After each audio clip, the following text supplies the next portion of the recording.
السلام عليكم. شكون في نظركم اللي غيكون في التشكيله الرسميه اغلبيه المقابلات ديال المنتخب في كاس افريقيا الامم 2024 بكوت ديفوار؟ بطبيعه الحال كل واحد فينا تيقول اللاعب غيكون هنا، الملاعب غيكون هنا، اللاعب غيكون، ولكن انا اللي بغيت نهضر عليه، اللي بغيت نقول حتى انا عندي في بالي تشكيله، ولكن بغيت نهضر على هاد التشكيله هذه اللي انا عندي كما قلت في عقلي، وبغيت نتشاركها معكم من واحد المنطلق ديال الجاهزيه ديال كل لاعب.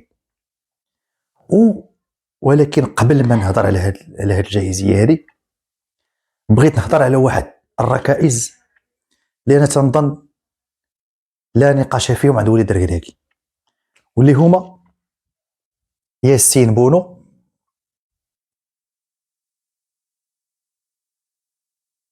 حكيمي، اكرد، وسايس. امرابط،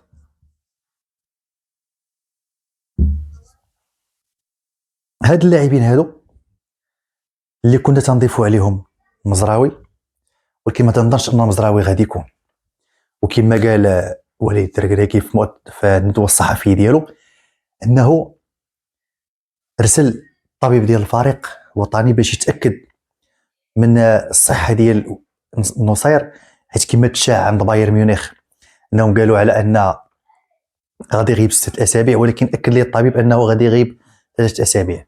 ومن هنا انا تنظن ان اللاعب اللي غيكون هو عطية الله.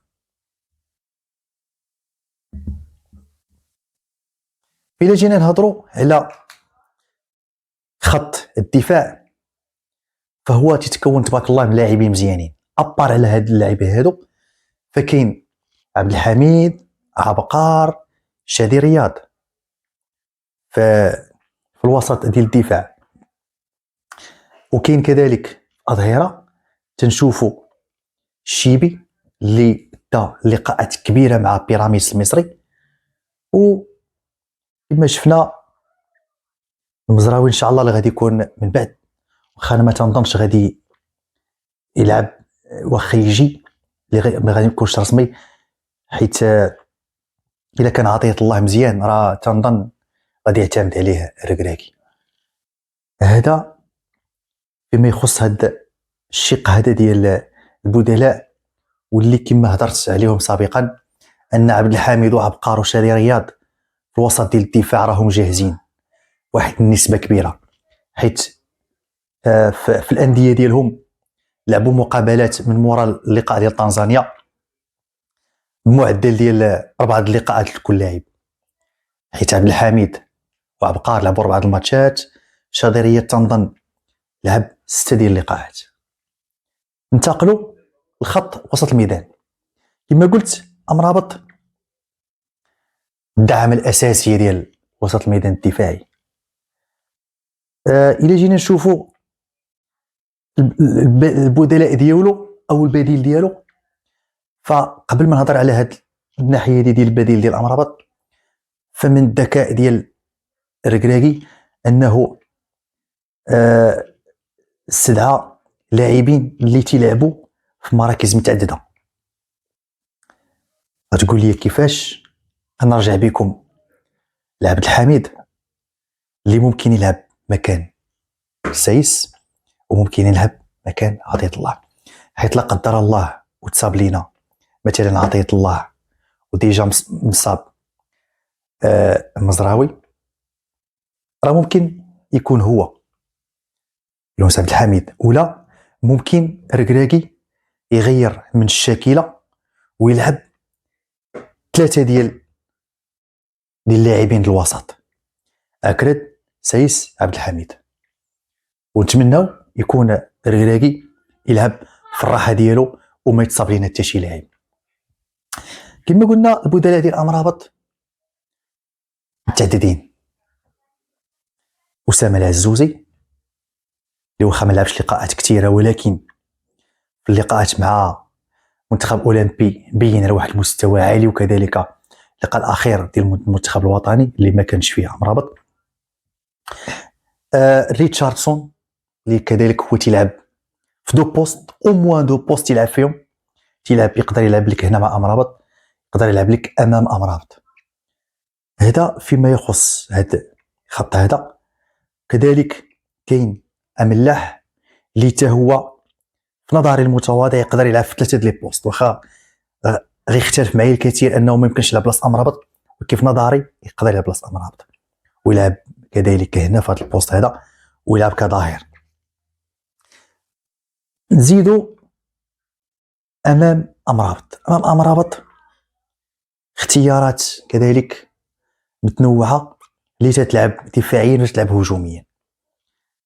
املاح كذلك ريتشاردسون، بلال الخنوس، وكذلك اللاعبين اللي تيلعبوا هجوميا كاين أناحي، كاين حارث، كاين الصباري، تبارك الله لاعبين في المستوى العالي جدا. وهنا اللي تنقول غادي يكون هنا في وسط الميدان غادي يكون أناحي، وهنا في هذا المكان هذا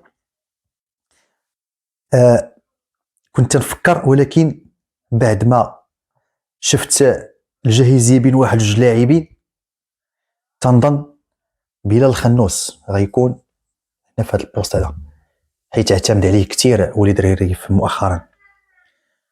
ولكن حتى املاح راه ممكن يقضي الغرض، واخا انه ما لعبش دقائق كثيره، لكن ممكن يكون كبديل. خط الهجوم او الجناح الهجومي الا جينا نشوفوا هنا واحد ما تنظنش انه غادي ما يلعبش به، وليد. كذلك هنا في وسط هنا في الجناح الايسر تنشوفوا ان تبارك الله خيارات عده: امين عدلي، حارث، الزلزولي، بوفال واخا ما لعبش دقائق كثيره، ولكن الا لعبتيه 20 دقيقه راه يقدر يتوغل لك يجيب لك بينالتي او كوفر. وانا في نظري متواضع وعلى حساب ما تنقول انا، واللي عزيز عليه او عزيز عليه بزاف على وليد، او غادي نحيد عزيز عليه اللي تنظن انا يقدر يلعب به وليد، امين عدلي. اللاعب هذا اللي توغلاته خطيره جدا وعنده واحد النفس اللي هو عالي جدا. وبالنسبه للخط الهجوم او راس الحربه فلاعبين ديالنا اللي اختار وليد اتم الجاهزيه: الكعبي او يوسف النصيري وطارق السوداني. هذا الاخير اللي رجع بقوه بعد ما سجل 5 اهداف في 9 اللقاءات مع الفريق ديالو. ولكن اللي غادي يكون راه هو بطبيعه الحال النصيري اللي تيلعب به دائما وليد، وتيغيروا بالكعبي. ولكن دابا فاش غيجي السوداني يقدر يكون عنده راي اخر عند وليد.